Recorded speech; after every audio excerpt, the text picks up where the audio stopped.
Ukrainian officials have been making this warning for several weeks now that there is no place that's safe in the country because of this threat of long-range ballistic missiles. This is a strategy that Russia has resorted to soon after it started to retreat from places around the capital.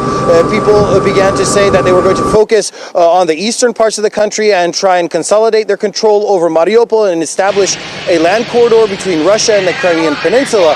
But what we've seen is that Russia is actually using this long-range ballistic missile capability to target critical infrastructure, military facilities, airports, fuel depots, railroads, train stations, and very important infrastructure that the Ukrainians need to sustain their defense of their country.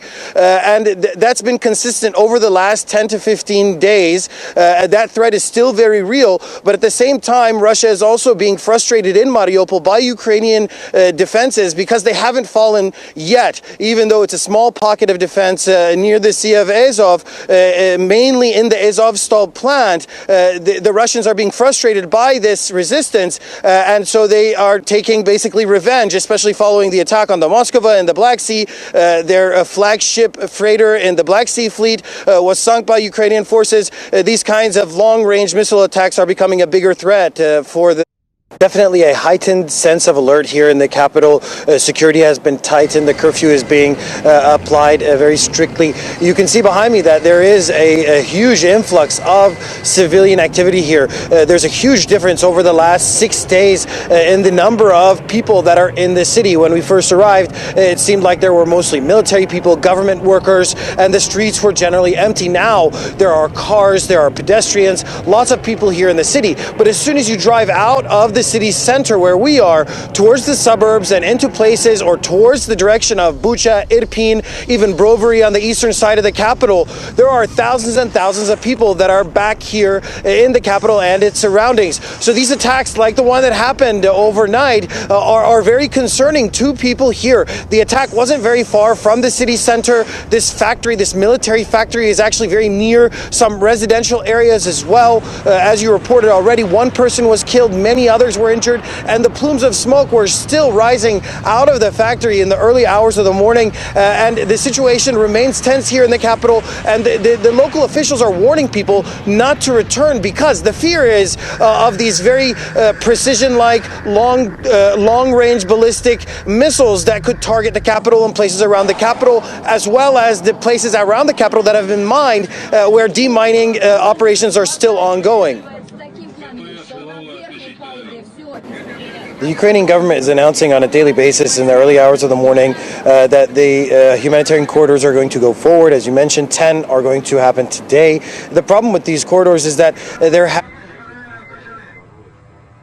in these places that are being attacked. For example, today in Mariupol, we're getting reports that there is ongoing artillery shelling, sounds of explosions in the city. So there's 100,000 people at least still inside Mariupol. They want to get out. Yesterday, from Mariupol specifically, there was only 1,600 people who got out, and those people have to leave in a personal vehicle or walk basically many kilometers, 80 kilometers to Berdyansk to ride on buses or follow the rest of the convoy out to Zaporizhia. And that's only one of the corridors. The attack that happened yesterday was happening in a place where ongoing evacuations are happening. There are going to be corridors in those regions, in Luhansk and Donetsk today, but authorities are saying that people need to take extra caution. They are going to be able to leave by train in places other than Kramatorsk, but now after this attack, this is going to be at the top of people's minds, especially people who are trying to get out, women, children, elderly people. The possibility of attacks on humanitarian corridors is a reality. We've seen that after yesterday's attack and previous reports of attacks on humanitarian corridors as well as aid distribution centers. So anybody who feels like they're in danger is going to think twice about going anywhere to try and get help, because now it's clear that it is a very real possibility Russia might attack places like that. Yesterday, more than 6,000 people got out in humanitarian corridors. It's not yet clear how many people are going to be able to get out in today's 10 corridors. here in the capital, there's a very strong sense of confidence. Ukrainians feel more united, they feel more motivated, and they are committed to taking this fight to the Russians as long as it's going to take. And many people who had some willingness to talk about issues like Donbass, to talk about issues like Crimea, to talk about issues like the Russian language, are now more entrenched and digging their heels in, saying that they're not willing to give up any Ukrainian territory, they're not willing to compromise on the Ukrainian identity, on the Ukrainian language. And so this, from a political perspective, is actually giving Zelensky a lot of credibility in the public's eye, because he stood up to the Russians and said that he's not going to compromise, even though he's maintained the position that he's willing to solve this through negotiations. At the same time, as you mentioned, Zelensky is praising the military and saying that the nation is going to continue this fight as long as it takes. Here, weapons that Britain is going to be offering Ukraine are very significant. They're going to give Ukraine. Overnight, there were sounds of explosions heard here in the city center. There were also air raid sirens. In the morning, the Russian Ministry of Defense confirmed that it targeted a machine factory, which is basically on the western side of the city. This factory is thought to be a place where military items are produced, including pieces of, according to some sources, these Neptune anti-ship missiles that were used to target the Russian Moskova freighter in the Black Sea. Now Russia is saying that it's going to take revenge, and people are expecting here some kind of revenge attack. Whether it's going to be on Kyiv or not, we're not sure. Ukrainian officials are saying that they are considering Kyiv a place where Russia might take revenge for this particular attack.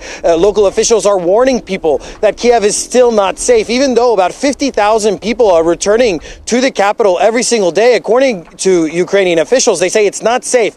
First, because there is a threat of aerial attacks by Russia. Second, because many of the areas around Kyiv, on the west side and east side of Kyiv, where Russian forces were present, are still being demined. Thousands of mines are still in homes, on the sides of roads. We've seen how those mines can affect people.